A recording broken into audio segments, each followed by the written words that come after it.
Welcome back, everybody, to Slam Talk Sports. Oh, yes, Slam is back in your lives once again.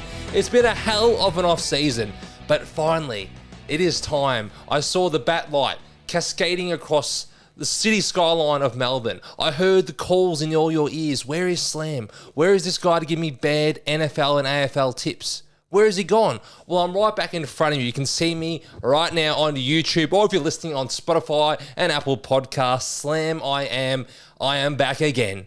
And what am I doing? Am I talking about football? Hell no, not the football you know. I'm talking about American football. Oh, yes, it is playoff time over in the USA.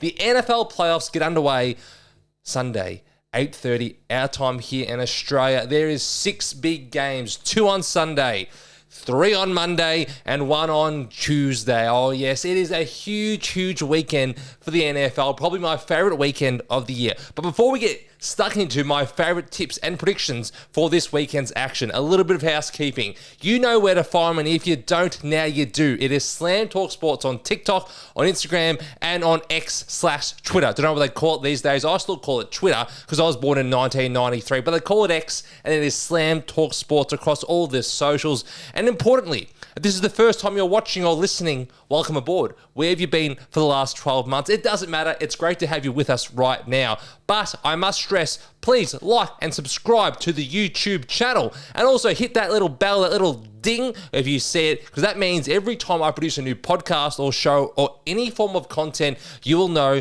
when it is right and ready to go. When it's fresh out the kitchen, hot out the oven. You know, that little pie that sits outside the windowsill when your mum's made it, and the bear, or the local fat man in the community comes and grabs that pie. Okay, that pie is Slam Talk Sports. Let's talk about a massive weekend of NFL action. Now, the first game that gets underway Sunday, 8:30 our time here on the East Coast in Australia, is those LA Rams. Yes, potentially Melbourne's team, as they'll be playing at the MCG this September. It is the LA Rams taking on the Carolina Panthers. And the Carolina Panthers won their division. Okay, they're a 7-9 football team, or an 8-9 football team, and they won their division because in America, if you win your division, you host a playoff game. And they're hosting those LA Rams. Oh, yes, Matthew Stafford and the boys, Puka Nacua, Devontae Adams, Kyron Williams. It is a team of some absolute superstars. But they're going to go to Carolina and what could be wet and windy conditions over in Charlotte. What's going to happen? Well, the line is 10.5 points the LA Rams way. They're predicting a blowout. They're saying Matthew Stafford, who in many people's eyes is the MVP this season, will simply be way too good for Carolina. I mean, the Panthers played the Rams in week 13 of the regular season, and the Panthers recorded an upset victory, winning 31-28. It was also Matthew Stafford's worst game over the first 3 months of the season. He had no interceptions for the 10 weeks prior to that game, but then he threw, 2 in that game as the Rams were downed by the Carolina Panthers. But the past doesn't really matter. Does it matter? Does it matter the fact they lost to them a couple of months ago? Does it matter the fact that J.C. Horn, the best cornerback for the Carolina Panthers, didn't even play in that game? What matters is what's right in front of us right now. And everyone knows, every man, boy, every lady, every dog, every cat, they all know the answer. They know the Rams are way better than the Carolina Panthers. That's why the line is set in at 10.5 points. I'd be playing the Rams at an alternate line of 6.5. Probably going to get $1.30, $1.35. I think that's okay because I just personally think the Rams are potentially the best team left in the whole thing. If they didn't choke a lead against Seattle in ridiculous circumstances, if they didn't absolutely blow up against the Atlanta Falcons on Monday Night Football 2 weeks ago, they'd be your 1 seed. They'd be close to being the 1 seed, and you'd have the form going to the playoffs to think they're the best team. Alas, they are now the 5 seed. They have to do it the hard way. They have to win on the road every single week to get to the Super Bowl. But I don't think it matters this week. I'm taking the Rams to win by at least a touchdown. And my best bets, well, I love Puka Nacua. He is the best wide receiver in football. He had, 1,200 yards, 120 plus receptions. He is unguardable. You cannot stop this man. Compare him to the NBA right now. He is just a walking bucket. He would be, who's unstoppable right now in the NBA? who actually is scoring the most points? He's probably like a Luka Doncic, honestly. Not like all-time great like Luka, but you just know he's going to get his. No matter what happens, he's going to get his, all right? Now, I like Puka for 7+ receptions. I like him for 65 receiving yards as well. And in terms of all the odds and the bets I'll quote today, I'm going off the TAB website. Now, the Tab have come to the party once again. They have missed by 5 on every NFL playoff game. What that means is if you put a player on them to have 70 receiving yards and they have 65, you still win. That's how we won last year. That's how we'll win again this year. I like Puka for 7+ catches, and I also like Puka for 65 receiving yards. Mix and match whatever way you like, but I think Puka Nacua will have a very strong game in Carolina. I've got one roughie. Now, it's not a big odds roughie, but it's not something you usually think about. I like Carolina Panthers quarterback Bryce Young in his first playoff start to have 10+ rushing yards. Now, he's hit this mark routinely over the last 6 weeks. I think against the Bucs last weekend, he didn't do much. He didn't run the ball effectively. It was wet conditions. We saw the likes of Rico Dowdle, Chuba Hubbard, just slipping and not having the right studs on. They had the wrong boots. I think this will be different. It might be a little bit wet, but I think that Bryce Young for 10 rushing yards at $1.40 is not bad value for your longer odds multis. I've got the Rams to win by over a touchdown. Let's move forward to the next game on Sunday morning. It is at 12:20. Yes, it is one of the biggest rivalries in the sport. The Chicago Bears are hosting the Green Bay Packers. The current line for that game is 1.5 points the Packers' way. This is effectively a pick'em. Vegas doesn't know what to do with this game. The Bears played the Packers twice this season. The Packers won in Lambeau Field. The Bears won at Soldier Field a couple of weeks ago due to some crazy circumstances there in that game. We had onside kick recoveries. We had walk-off touchdowns. The guys had never caught a touchdown before. It was one of the all-time great games. But that was the past. It doesn't quite matter anymore. What matters is right in front of us. Now, in terms of the ins and the outs, there's some big outs that I must mention for the Green Bay Packers. Micah Parsons, the man who they dealt a bunch of first-round picks, gave a bunch of money to in order to be their stalwart defensive player. He's out. He's torn his ACL a month ago. And since that time, the Green Bay Packers haven't won a game. No, they've lost their last 4 games, the Green Bay Packers. They haven't recorded interception in that time. They barely had any sacks, the lowest in the league. So that gets me thinking. It gets me really thinking. Can the Packers do this without Micah Parsons and without Tucker Kraft, their all-pro level tight end, who was playing some magnificent football this year before he tore his ACL, similar to Micah Parsons? Can they get it done? Well, the reason why they can get it done is they're playing the Chicago Bears, who haven't won a playoff game since Jay Cutler. Yeah, they won a playoff game in over 15 years. They now host the Packers, but do they have the balls? Do they have the cojones? Do they have the mental fortitude to take down Green Bay when the stakes are at their highest?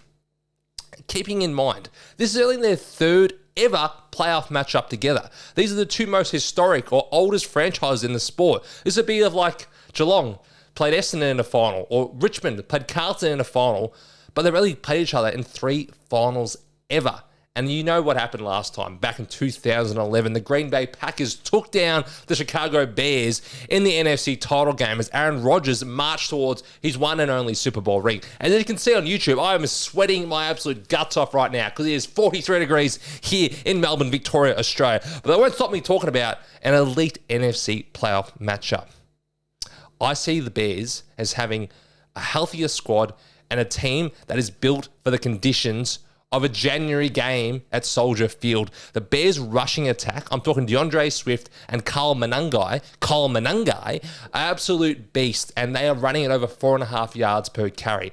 Green Bay's defense, which was once elite under Micah Parsons, is not the same anymore. I think the Bears are going to find a way to eke out this game in what will be a close contest. Also, some of the rookie wide receivers on the Bears are now stepping up, and the absence of Rome Odunze and the absence of DJ Moore, particularly of Odunze, who had a broken foot and has missed over a month of football. I love Colston Loveland, who has now stepped up in the tight end game. He's receiving, he's blocking. He was their top pick in last year's draft, and I think he could have a strong game against Green Bay. Also, I don't mind Luther Burden. Yes, their wide receiver, another rookie, has stepped up massively in the absence of Moore and Odunze in particular over the last few weeks. I just think they've got more weapons and they're the healthier squad.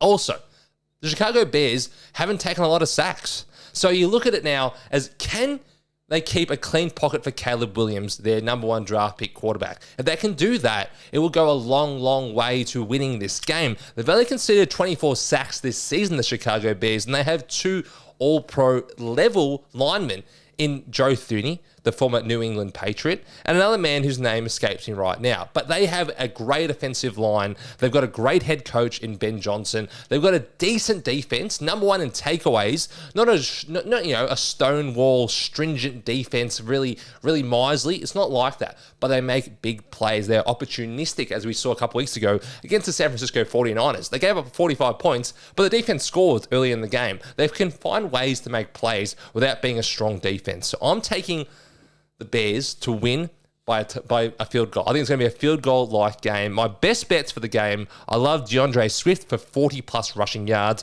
I like Caleb Williams for 10-plus rushing yards because I think in the conditions at home, they're going to be able to run the football. I also don't mind Colston Loveland and Luther Burden for 30-plus receiving yards. Of course, if it's less than 30 yards, it is missed by 5 with the tab promotion. 10-plus, well, they'd have to be the full 10 for Caleb Williams. I love those bets. I think the Bears will win this game. Also think it's going to be an absolute cracker, and it's a perfect time for the Australian audience. It's 12:15, I'm pretty sure, on Sunday afternoon. Let's go and get it. And now let's look forward to what should be the matchup of the weekend. Monday morning, our time, in Duval. It is the Bills traveling to Jacksonville, Florida to take on those Jaguars. Duval. I cannot wait to watch this one at 5 a.m. on Monday morning here in Melbourne. The Bills are favoured by 0.5 point. That tells me they've got no idea in Vegas. They've got no idea at Sportsbet. They've got no idea at Ladbrokes. They've got no idea at any of these booking agencies or betting agencies. FanDuel. We don't give a stuff because we don't really know who's going to win. But you know who does? Not me. I've got no effing idea. But I know it's going to be a great, great contest between 2 of the best quarterbacks in football right now. Josh Allen is arguably the best quarterback in football. He is a racehorse. He's Barrack Hill, okay? He can run all over the place. He can stiff arm you. He can go deep as well. And he's very, very quick. He's got all the assets you want in a great quarterback. And on the other side, you've got Trevor Lawrence, a number 1 draft pick, the prince who was promised as he was once known.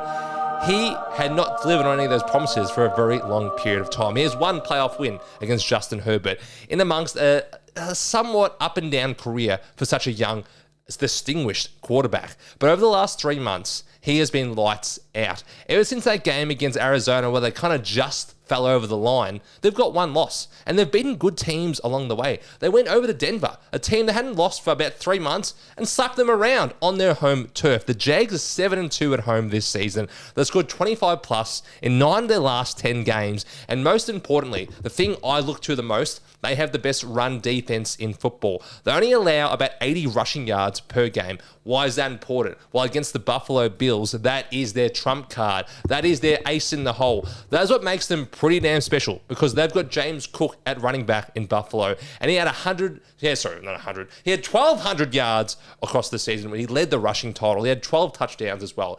And Josh Allen is probably the greatest dual threat quarterback of all time. I mean, you want to talk about Lamar Jackson? He's a great player as well. But in a playoffs, cold weather, dual threat, give me Josh Allen every single time. So what's going to happen in this game? You've got a team that wants to run the ball in Buffalo and a team that's great at stopping it in Jacksonville. It's when an unstoppable force meets an immovable object. Something's got to give when these 2 teams meet. Who do I think wins?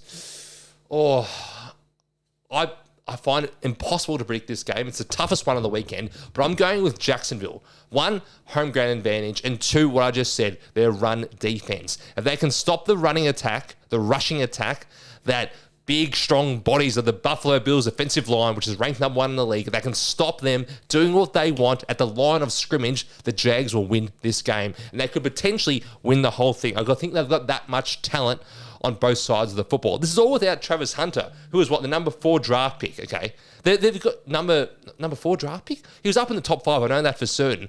But the Buffalo Bills have to be able to run the football effectively. If they can't do that, they will not win this game, in my opinion. I've got the Jags winning by a field goal. I've got Trevor Lawrence announcing himself with multiple playoff wins potentially this offseason. But yes, I've got the Jags just getting home. My best bets, well, I like Trevor Lawrence to score. You're thinking, Slam, in your best bets, you've got a touchdown. That's crazy. But I love him in the longer odds multis for a nice odds boost because Trevor Lawrence led his team in touchdowns. He had 9 rushing touchdowns this year. So often they call a QB draw. They say, Trevor, call your own number, do the Cam Newton, and get in the end zone. You know why? Because you're a great dual threat player and because they respect your arm as well. When they respect your arm, it opens up great rushing lanes. I also like Travis Etienne in this game, the number 1 running back for the Jacksonville Jaguars. I like him because the Bills are one of the worst run defenses in the league. They have been gashed by the run all season long. If the Jags want to win this game, they want to be able to control time and possession, and they want to be able to run the ball down Buffalo's throat. 50 rushing yards, which is only 45 on the TAB. I love that for Travis Etienne. He hasn't been dominant this season by any stretch, but in a game the Jags potentially are up, he will get the truckload of work. He'll get the lion's share to lead them to the second round of the playoffs. And one more leg that I like is Josh Allen for 30 rushing yards. Josh Allen is an absolute beast on the ground. And in big games, you see the best players produce the best. And here's a player that saves his legs until the absolute business end of the year. Now, Allen's a great runner. Like any week, he's a great runner, but you don't often see him put himself in harm's way. This is do or die. This is win or go home. You will see the best quarterbacks put their bodies on the line to win, and Josh Allen will do that on Monday morning. I love him for 30-plus rushing yards. Let's look forward to the next game on Monday, which is the San Francisco 49ers heading to Philadelphia. Oh, yes, they head into the link to take on those Eagles. 8:30 our time here in Australia. It is the Philadelphia Eagles hosting the San Francisco 49ers. The line is 5.5 points in the Eagles' favor. I must mention, in the Jalen Hurts era, yes, the star quarterback for the Philadelphia Eagles, they are 5-0. They've never lost at home in the playoffs with Jalen Hurts under center, but this will be an almighty test against the brilliance of Kyle Shanahan and his 49ers offense. Can they get the job done? Can they go to Philadelphia and knock them off? We saw a couple of years ago, San Francisco went to Philadelphia, and it was one of the worst beatdowns I've ever seen. Brock Purdy, the quarterback for the 49ers, injured his elbow within minutes of that game. We had, was it Josh Johnson playing quarterback for the San Francisco 49ers? And then to end the game, we had, was it Christian McCaffrey playing quarterback for San Francisco? That was their 6th string quarterback, I felt, that season. Everything that could go wrong went wrong that season. But it still showed the talent the 49ers had to go that deep into the postseason. This is a win or go home game. This is wildcard round, okay? Can the 49ers conjure a better effort with Brock Purdy healthy, with most of their weapons healthy, going into Philadelphia, which offense has been apoplectic for the last few weeks? This is a team that can go to sleep for about 90 minutes during a game. You ever watch Rat Race, 2000s comedy? You know, Rowan Atkinson, we had narcolepsy, yeah, and he just falls asleep halfway through the film. That's the Philadelphia Eagles offense at times, okay? Jalen Hurts forgets how to throw a football. Saquon Barkley's got nothing to run behind, okay? AJ Brown's sitting on the sidelines reading a book, cracking the sads because things aren't working out. Their play calling is abysmal. I don't think it's going to happen again. I think Philadelphia are slowly getting better this season, and particularly their defense has improved. They're one of the best defenses in the league, particularly against the pass. They don't concede a lot of big plays through the air. They've got some great cornerbacks. We've got Cooper DeJean. We've got Quinyon Mitchell. These guys are very hard to throw on, and particularly they're very well coached for the most part, I think. And they've got some of the best line play in the league on both sides. The defensive line, always strong. Offensive line, one of the best I've seen over the last 10 years. You've got Landon Dickinson coming back, hopefully fully healthy. You've got Lane Johnson, hopefully fully healthy. These are some of the best blockers in football. So if they're out there and they can protect Jalen Hurts, they can block for him, they can block for Saquon Barkley, they can get opportunities for AJ Brown to get loose in the secondary, I think Philly are still too strong for San Francisco. And mainly, San Francisco's defense. Their defense has been one of the worst in football. It is truly horrible. Now, they've got some players potentially coming back. I mean, Fred Warner claims he's coming back for this game. We'll see it, okay? I don't think that's going to happen. But they're still well coached. They're well coached by Robert Saleh. They're well coached on offense, obviously, by Kyle Shanahan. But I just don't think they've got enough to beat the Eagles right now, which was been kind of a year from hell. But I say that because San Francisco have had much bigger years from hell when everyone's gone injured. Their offense is healthy. apart from Brandon Ayuk, who's doing 180-kilometer burnouts in front of the stadium. Apart from Brandon Ayuk, they will be healthy for this game on offense. I just don't think their defense is strong enough to stop Philadelphia scoring 21, 24 points in this game. And if that happens, I think San Francisco will really struggle to put points back on the board against Philadelphia in Philly. My best bets for this game, I like Saquon Barkley for 70 rushing. He's one of the best running backs in football. His line is finally healthy. He ran for 2,000 last year. Not going to be easy running for 70, considering just he hasn't been hitting it all the time. But I think in a game that could hopefully control and have the lead in, I like him for 70 rushing. AJ Brown, 50 receiving. AJ had a 1,000-yard season, a very quiet 1,000-yard season. As long as this game is competitive up until the third quarter, I think AJ to have 45 receiving yards is well within his reach. And finally, Christian McCaffrey to have 30 receiving yards. CMC is one of the best dual-threat running backs of all time, potentially the best pass-catching running back we've seen over the last 20 or so years when you combine it with his rushing work. I think for him to have 25 receiving yards is well within his grasp. It's quite doable. I must say that Philly are very good at defending the pass, but if they get down, San Francisco is struggling. They're down 10 points. Philly's defense is just too miserly at that point in time, not letting anything through. Then I think CMC to catch can easily be done. And particularly with the game flow, if they're down in the last quarter, they will throw to CMC where everyone else is covered. So I think CMC 30 receiving is very, very easily done. And the thing I love about receiving yards, it can be done in one play. CMC gets loose, breaks a couple tackles, 30 yards, done, like that. I've got Philly to win this by I think they'll win by about 5 to 6 points. The line is 5.5. I'm not as interested in tipping into the line for this one just because it looks to be a tough matchup, but I do think Philly gets home by just under a touchdown. Let's move forward to the second last game of the round, and it is my Patriots hosting the LA Chargers. The Patriots, what a tough 5 years it was between competing in Super Bowls and having the greatest player ever to getting Drake May, who's now the MVP of the league. It was a really tough 5 years, okay? People don't understand that I'm a glory hunter, okay? When teams are good, I'm on the bandwagon. I'm potentially even leading the bandwagon. San Antonio Spurs, New England Patriots, Liverpool Football Club. But when things go bad, you won't find me, okay? I'll be hiding or I'll be watching another team that's playing well. But in those 5 years, it was tough for us Patriots fan, okay? We didn't go to the Super Bowl. We didn't win playoff games. We didn't win the division. And in that period, the Buffalo Bills achieved nothing. You achieved absolutely nothing. We're back and we run the AFC East once again. The Patriots are 3.5 points favourites against the LA Chargers. Now I want to mention, just before I get too deep into this game, LA Chargers, they're a dome team and they're going to the East Coast to play in the elements. LA Rams, they're a dome team and they're going to the East Coast to play in the elements against Carolina. Yeah, it makes... okay. San Francisco 49ers, they are not a dome team, but they play in the mild weather of California. They are going east to take on the Philadelphia Eagles in the cold and inclement weather of Philadelphia, Pennsylvania. LA Chargers, they're a dome team, and they're going east to play the New England Patriots in some cold, brisk Massachusetts weather. And then finally, the last game I'll get to in a sec, the Houston Texans, they're a dome team, and they're going to play the Pittsburgh Steelers in the freezing, frigid cold of Pennsylvania. Every single dome team that is playing this weekend is traveling to play in the outdoor inclement conditions. Just something to keep a note of before you're betting on these games. That it ain't going to be so easy for these peppered, manicured teams that play in domes. They get everything their own way. They get climate-controlled conditions. It will not be the case this weekend. The Chargers head to New England to take on my Patriots. As I said, the line is 3.5 points. Now, the game preview, it starts and it ends with Drake May. The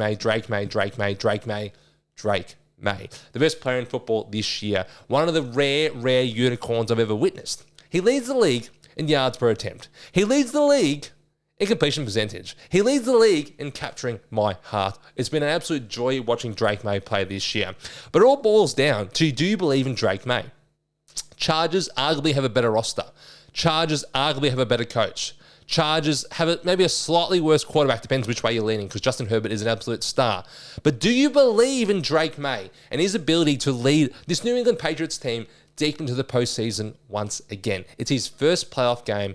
He hasn't seen a team this good really all year. No, they haven't. The Chargers aren't some great runaway absolute wrecking crew of a team. They're a decent to good football team. The issue is the Patriots haven't played any good football teams this year. They played the Baltimore Ravens. They missed the playoffs. They played Pittsburgh Steelers. They just snuck into the playoffs. They played the Buffalo Bills twice, and they split those games. The Bills, probably the best team. Them and the Chargers. So do you trust Drake May to perform at the highest level against a good defense? The LA Chargers are one of the best pass defenses in the league. Drake May makes his living off scrambling when the O-line collapses, but also the deep ball. Drake May is the best deep ball thrower in the league. Can he do that against the LA Chargers? Does the New England Patriots have the rushing attack to challenge the Chargers' defensive line? Can they do that? I'm uncertain. As much as I want to say the Patriots are going to win, they're going to win the Super Bowl, they're going to go all the way, we just don't know yet. There's a lot of question marks, particularly on the Patriots' defense, which has been good to start the year against the run, but there seems to be a few holes appearing over the last few months. Now, Milton Williams comes back in. Robert Spillane comes back in. Will Campbell just returned last week, the best defensive lineman for the Patriots, protecting the left side for Drake May. A lot of players coming back for the Patriots. But is it enough? I think it will be. I think the run game will have a massive effect in this one. I mean, the Patriots are one of the best offenses in the league, and I think that's not just Drake. I think it's the ability to have Henderson and Stevenson with that two-headed ho-ho barking dog in the backfield. We don't have Fluffy. We don't have a three-headed dog. We've got a two-headed ho-ho dog barking in the New England backfield. I hope that's going to be enough to eke out what will be a tight encounter. I'm thinking it's 21-17 the Patriots' way. I say that because the Patriots have been so good in the red zone this year. We just don't let teams get to the red zone, so it makes it difficult to score against us when you're not actually there. My best bets for this one, I've got Drake May for 20 rushing yards. As I said before with Josh Allen, the best of the best, these big, strong, mobile quarterbacks, they show up in the playoffs, they put their bodies on the line, and they're willing to take a few more risks. I like Drake May for 20-plus rushing yards. There's nothing else I really love, just because my team's playing. I'm not certain on a lot of the bets. Maybe later in the weekend we can address it, we can revisit it. But I just think it's going to be a tough, tight encounter between two quarterbacks that have never won a playoff game. That is one of the prevailing storylines. Is Justin Herbert, this all-world talent, hasn't won a playoff game. He gets his chance against New England, in New England, against a quarterback who's never seen these likes. He's never seen these conditions. He's never seen a high stakes game like this. Will he produce? We'll find out Monday, midday. Until then, go Patriots. Let's get it. Finally, there's one more game left for wildcard round, and it is the Pittsburgh Steelers hosting the Houston Texans on Monday Night Football. Let's unpack this one. We all know that the Steelers are not a good football team. They fell into the playoffs. They lost a game against the Cleveland Browns, playing for nothing to clinch the playoffs. And what happens? The following week, they then go and knock off the Ravens due to Tyler Loop's 45-yard missed field goal as time expired. They have a horseshoe up their ass, if you ask me, okay? They've been very lucky to be where they are. But it doesn't matter, because they've got a home playoff game. And most importantly, it's on Monday Night Football. The Pittsburgh Steelers don't lose on Monday Night Football. They just have this some innate ability to win games in prime time. But I have to say, I don't think this team is nearly as talented as Houston. Houston had the best defense in football. You can say Seattle if you really want to, but I think from the eye test, Houston have been fantastic. You've got the likes of Will Anderson. Okay, you've got the likes of Daniel Hunter. You've got Derek Stingley. And Pittsburgh, they're a decent team, but can they hold up for a full hour? Can they hold up for 4 quarters against the might of the Houston Texans defense? I just see Rodgers at 41 years old getting hit a couple of times. And it's really going to slow down the Steelers' game plan, which is to run the ball, do short little slants to DK Metcalf, and just have Rodgers just not quite, manage the game, but not take too many risks, okay? Try and eke out a 21-17 victory, something that's not going to be a high-scoring contest, but use the conditions in your favor and hope your defense can hold up for the first time in months, okay?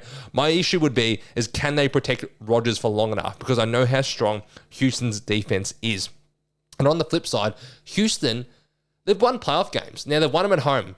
CJ Stroud has won home playoff games against the Cleveland Browns and against the LA Chargers. He's just found a way to win at home. He goes on the road this time on Monday Night Football against a Pittsburgh team, which while not is great, is a very proud franchise and hasn't won a playoff game in a very long time. Mike Tomlin gets you to the playoffs, the head coach of the Pittsburgh Steelers. But can you win you a playoff game against high-level opposition? I have my sincere doubts. The Steelers are a great run defense, top 3 run defense. They get to the quarterback. Defense shows up in playoffs. And CJ Stroud, despite the fact he's been well down on his early career output, has the ability to hit long, deep bombs in this game. I'm talking Higgins, I'm talking Collins, I'm talking Hutchinson. These guys can get out the back against the Steelers defense, which has been vulnerable and caused big issues. I've got the Texans winning by about 4 points. I think the Texans should win because they are the more balanced team on both sides of the football and they have an explosive pass rush. My best bets for this one, I love Kenny Gainwell from the Pittsburgh Steelers to have 20-plus receiving yards. He's often used in the backfield, little dump-offs from Aaron Rodgers, but also the screen game. I think he's not going to have a lot of time, so the screen game, which does take time to develop, could be useful against the Houston Texans. I also like Dalton Schultz for 30 receiving yards from Houston. Now, Pittsburgh are the worst team against tight ends in the league. They're getting up a bunch of touchdowns. Now, Dalton only has 3 touchdowns on the season, but I don't mind him for 30 receiving yards, which he's hit quite often over the last 2 months. And then we go to the big boys. I like Nico Collins for 50 receiving yards and DK Metcalf for 40 receiving yards. The reason why I like these guys is because big-time players make big-time plays. Nico Collins is the best player on the Houston Texans offense besides CJ Stroud.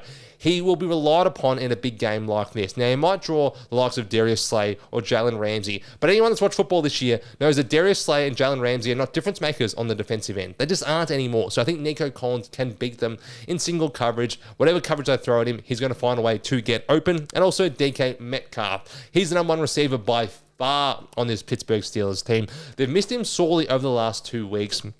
I think he hits one slant, goes to 25 yards. That should be enough to chip away to 35 yards in this game. Houston are a great defense, but DK's got the size advantage, I think, on all these corners. All it requires is a couple little plays, and DK can hit this mark quite easily.